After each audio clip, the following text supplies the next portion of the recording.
I don't know who's here, but I am live here for a minute, and tonight I'm going to talk very briefly with you guys about, why is this not showing up? The science of happiness and how the brain corresponds with that, and how you can actually reprogram the brain to coordinate with gratitude and with happiness and joy. This is super, super key. Hey, Sarah, Sherry. Hey, Catherine. I absolutely love neuroscience. I love brain activity. I love studying quantum physics and reprogramming. Hi, Brian.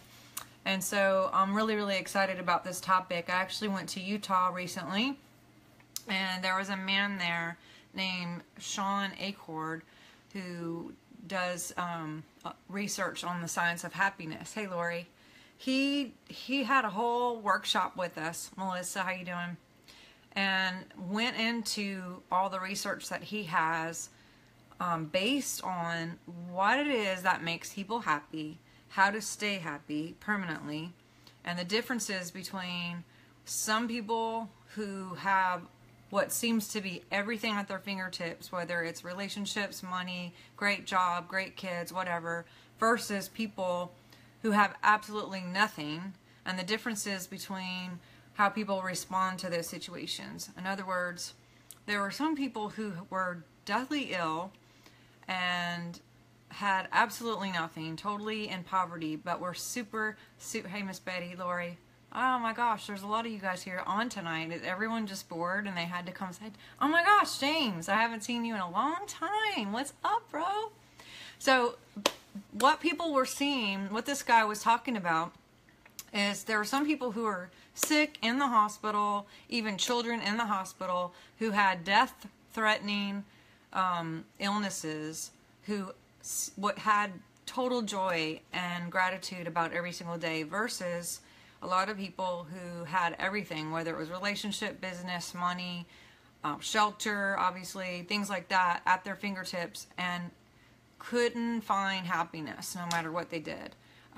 They went through and looked at people who had multiple divorces, people who were like in different parts of the country and outside the country who were poverty stricken, had no toys, had no nothing, that's not English, who didn't have the things that we do in America, but were seemingly super, super happy, versus a lot of people who, again, had everything, had new cars, new, lots of money, lots of things to do, great jobs, successful, quote people, whether in ministry, business, health, what have you. And he was, really checking into what is it that gives people certain perception versus other people's perception, because obviously it didn't have a lot to do with the environmental, because they even went and saw children in like leukemia hospitals who were super, super happy with nothing and days to live or weeks to live, versus people who had who knows how long to live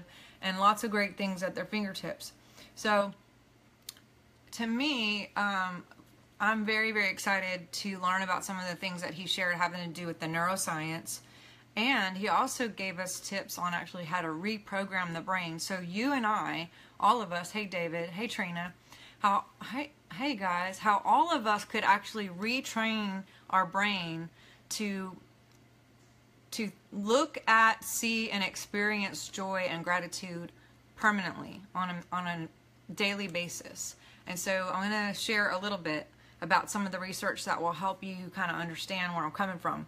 Hey, David Tomerlin, what's up, dude? I don't know where you are, but you might be in Korea or someplace. But anyway, so this dude who's been on TED Talks and some other people, we got the opportunity to sit down with him and to hear some of his research. He put a bunch of people on brain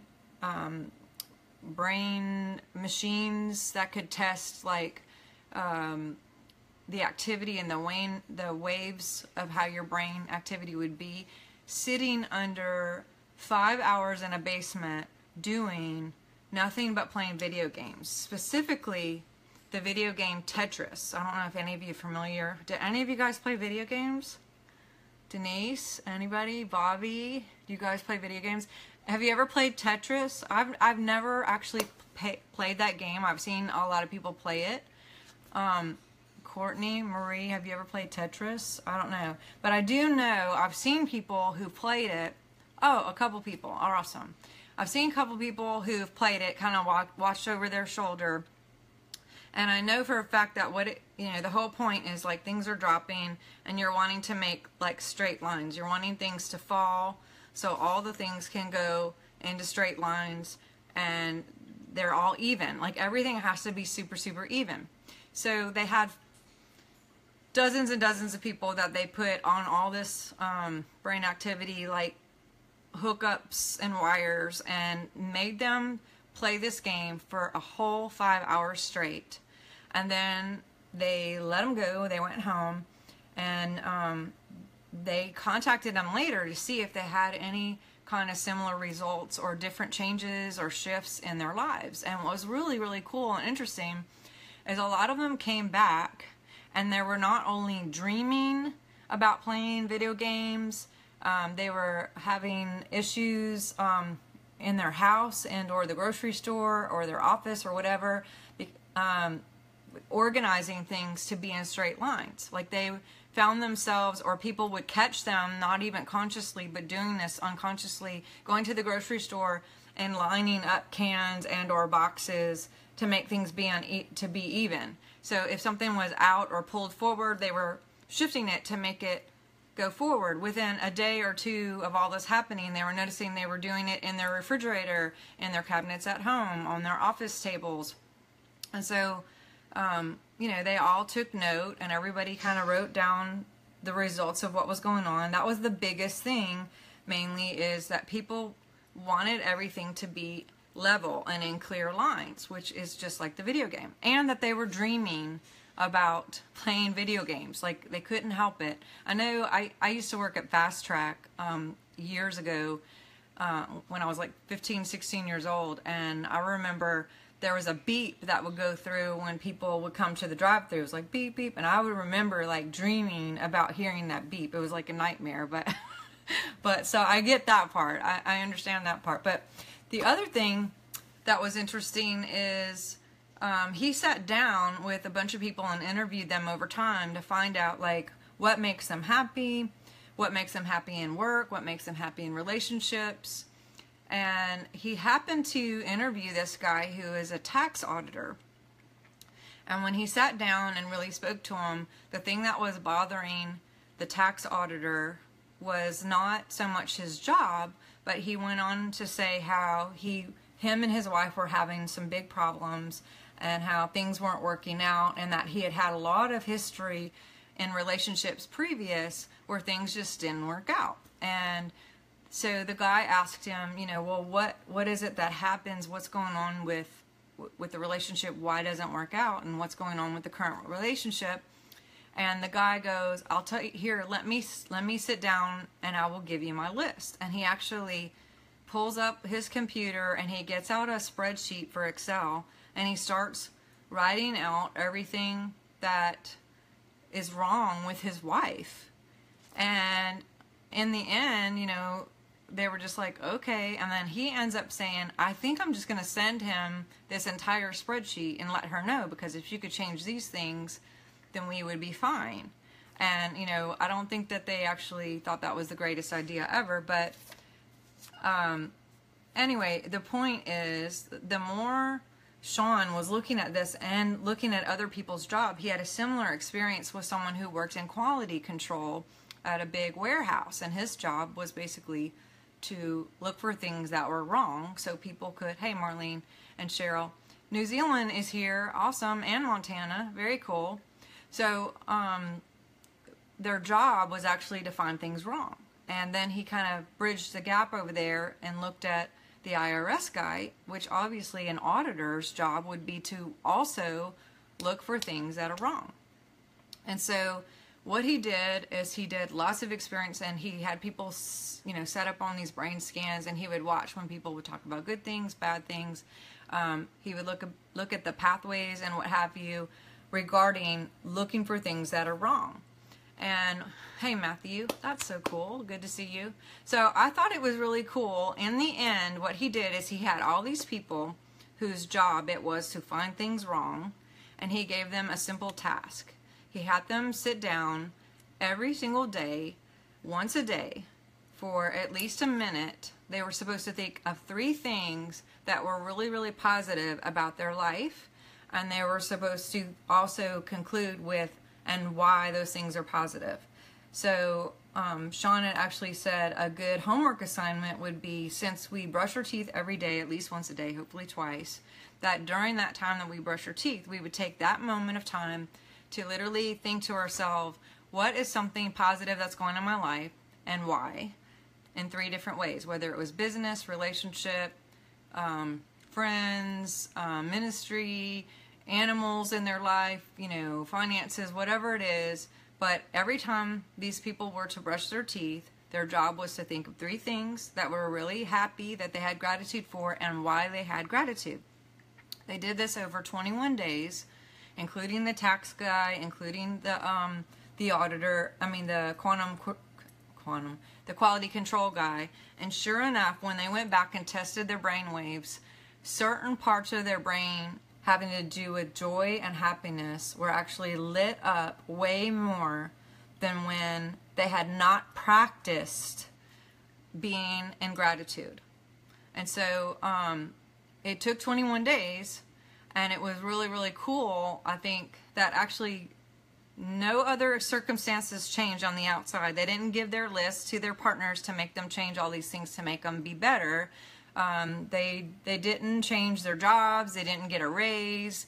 Like, they didn't get a new car. Like, there were no extenuating circumstances that happened to them. They were all in the same positions that they were with the same people, but all they did was make a very intentional effort at least once a day to sit down and think of 3 things that they were happy about and why, and to think on these things. Now, the scriptures talk about, as a man thinketh in his heart, so is he. And of course, with quantum physics and all that, you can go all day. Like, what you focus on, you make room for. You know, energy goes where energy flows. All of that has to do with neuroscience and quantum physics as well. So we have a lot of basis for this. Speaking things, thinking things, doing all these things. But now we actually have the science in our brain that will conclude and show results that when we intentionally sit down and focus on positive things and gratitude at least once a day for maybe even a minute a day of your time, that your brain activity actually changes. Your brain actually will change, and it will light up in a more positive way, full of gratitude and joy and happiness, versus someone who didn't practice those things. And so I would love to challenge any of you who would like to take this challenge on to basically follow through with not only that, that assignment of when you brush your teeth, if it's once a day, twice a day, think of 3 things that you're happy about and why you're happy about them. And also, he gave a further cool homework assignment, which was to pick 3 people a day and send them a personal text, a Facebook message, an inbox, or go on their wall and just write 2 or 3 sentences of why you actually like them. And it will retrain your brain to look for the positive in people, to focus on the positive of people, to focus on the joy and the gratitude of what you have in your life instead of focusing on the things that may be wrong, focusing on the positive things. Those dendrites and pathways in your brain will actually make new pathways where your automatic hardware will go straight to thinking positive instead of going off into the negative. And so, brushing your teeth with positivity and doing the homework of picking 3 people a day and saying 2 to 3 really positive things in a sentence, whether it's text, email, Facebook, on their Facebook page, whatever you choose. Tell them person to person in their eyeballs. Hey, what an idea. Maybe try that. But just to look for the positive and be able to focus and communicate those things and get into a habit of not only thinking about positive things, but communicating those things to other people will change your brain. And so if you would like to do that, can you just give me a show of hands who'd be willing to do this for 21 days? 21 days. Like, we could actually excuse me, we could start July 1st if you would like, or we could, you know, whenever. But I think this would be such a cool thing to see what happens when any of us do this for 21 days and come back in 21 days and see what any of us have as a result of doing these things. So Marla, Tatiana, Denise, some of you guys, Terry and Lynn, Karen, I hope that you would consider this challenge. Hey, Miss Cindy, I think it'd be super, super fun if we could start July 1st. And hey, if you want to start early, we can start tonight. You know, why not? So, but I'm going to check back with everyone on the 21st and see how we did. But, hey, Carissa, Judy, Becky. Becky's in. Ken's in. So we got a lot of people. Christy's in. I think it's going to be a fun little thing, Miss Teresa, that all of us can kind of do this. Now, look, you can even use oils like Believe or Transformation or Evergreen or whatever. Let's see what happens when we do this. I am like really, really excited to see how we can change our brain. Like, we have that much potential. We have that much power. We are so powerful to be able to actually change the physical brain of our inside brain and our emotions and the chemistry. Because you know what he found too, by the way? He found that people who sent these out after 2 or 3 days of sending out like an email or a text or whatever, they were actually addicted to being nice to people. They came back and also tested their brain, and it showed how they were super excited when they would get responses from the people who would email back and say, oh, thank you, that's so sweet, or oh, I appreciate it, I needed that today, or what have you. But those people who came back, they found that they didn't stop the homework assignment when they were finished with their 21 days because they were literally addicted, and it showed different parts of their brain was releasing dopamine, serotonin, and all kinds of things that came with them being actually full of gratitude, full of having nice and kind words towards other people. So I am so excited about this. Check it out. Let me know who's all in. And if you got on this late, you know, go back and listen to it. And I'd love to hear what happens. If you want to chime in over the time of the next 21 days and let me know how we're doing, I'd love to hear that. Yes, Brett, we need to talk soon. And I love you guys. Now, tomorrow night, I have a special class that I'm doing for White Dove Ministries.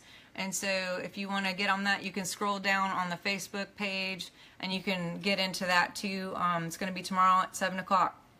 So I hope you can meet me there. We're going to talk about trauma and drama and how to reprogram with that. We're going to talk about detoxing, health, frequency, quantum physics, lots of different things. So scroll down to this little post that's already here on the Facebook page, and you can add your email or go ahead and log in to that group. It's a private group that we're setting up for tomorrow at 7. I'd love to see you guys there. Have an awesome night. Think happy things, you know.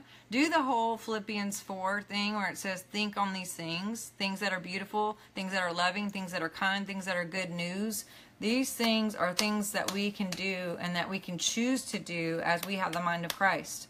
So, all right, love you guys. Have a great night. Talk to you soon. See you tomorrow night. Bye.